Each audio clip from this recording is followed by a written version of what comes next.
Hello, Dave Morelli here again. Welcome to Morelli's Tactical Advantage. I wanted to do a kind of a second short video on sighting in these muzzle loaders. And if you remember in the last video, we got it to where it was hitting just a little bit low at 25 yards. And I gave you some ideas on how to make that, to raise that up. And so what I've done is I had a period correct for this rifle. This is a later Hawken rifle, so they started putting adjustable sights on. And I had one, so it's a sand casting, and I polished it out and I left it in the white so you could see it better against the brown barrel. And there it is. And you can see it's kind of got a little fancy dancy to it. The other reason I haven't browned it yet is once I see how it's going to work, I'm going to take these edges and I'm going to take them off and make them flush with the this flat of the barrel. And also, until I sight it in and know about where it's going to be, I may have to do some work over here to make it look centered on this top flat. So let's take it out and take a few shots with it and see how much difference that is from the last time we shot. When we get out to the range, you're going to see it's a beautiful, bright, sunny day out there, but it still just got out of the teens not too long ago. So I'm going to load the rifle in the shop. It's not like I have to walk very far. I'm going to use 80 grains of powder. Always pour your powder in the barrel from some sort of a measure. We're 80 grains and it's 3F. Put our patch on there. The ball. And I haven't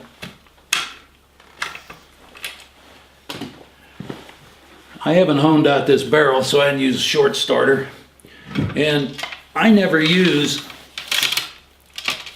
my ramrod when I'm in the shop, or when I usually use it at the range. I use a wiping stick or a range rod. So let's go out and see where this baby goes.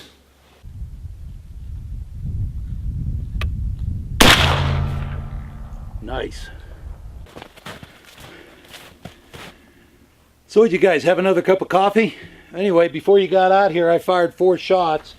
The first one, well, actually the first 3 are this little line of shots right here, and they're up above. My aiming point was right just a tad low in the circle, and so then because they were off to the left, I moved the rear sight to the right as far as I wanted it to go, and I got it to where if it was lower, it would be in the circle.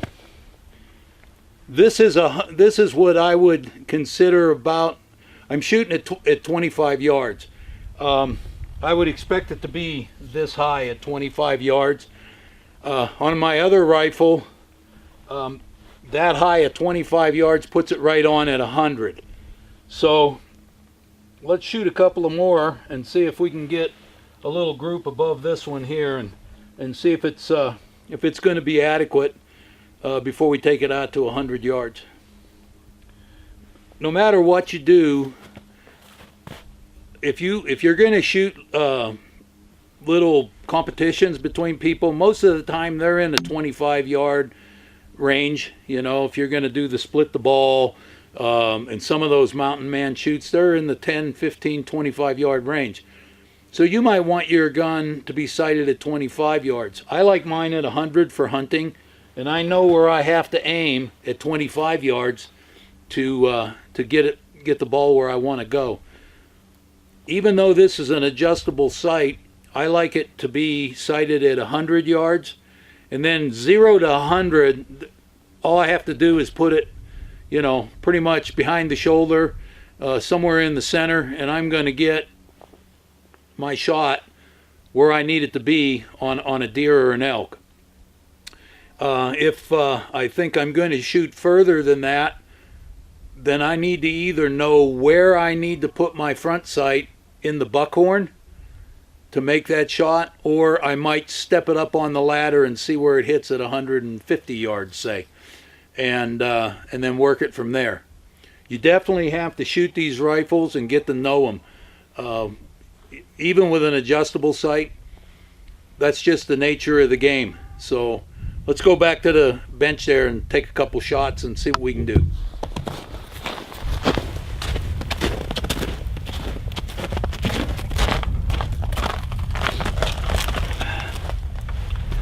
Okay, if I do my job, the rifle should do his.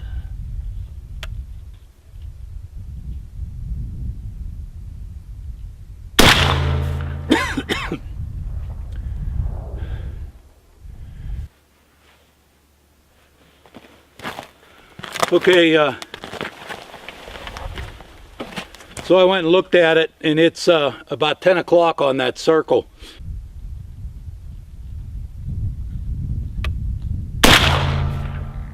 Nice. Nice. I can't see it from here, but I'll bet it's in the same place.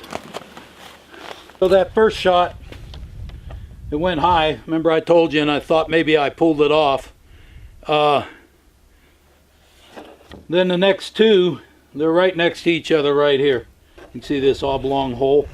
I can make it go a little more to the right, but for right now I think that's okay.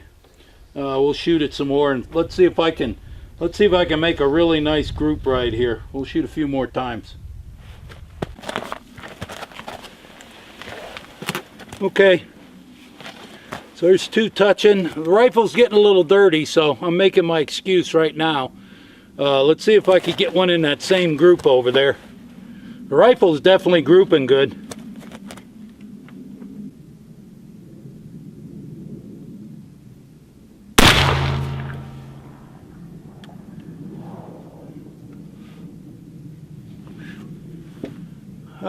Let's go take a look. 3-shot group is a good group for me. Well, it's a good thing I made my excuse early. The shot's still good.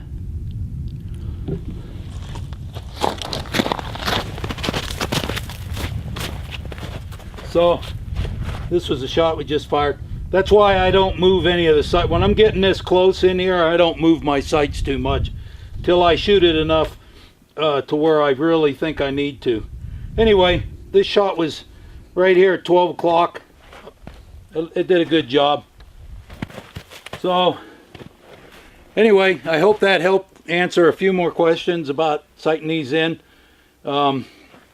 Open sights anymore, my eyes just aren't worth it.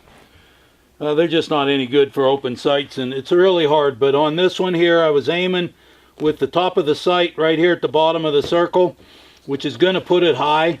I don't have a problem with that because that would be my 100-yard pin. And about this high or this high, we'll put it on at 100 yards for a small target. And for the side of a deer or an elk, the hit's going to be there. Anyway, thanks for joining me. Keep up the shooting, and I'll see you next time.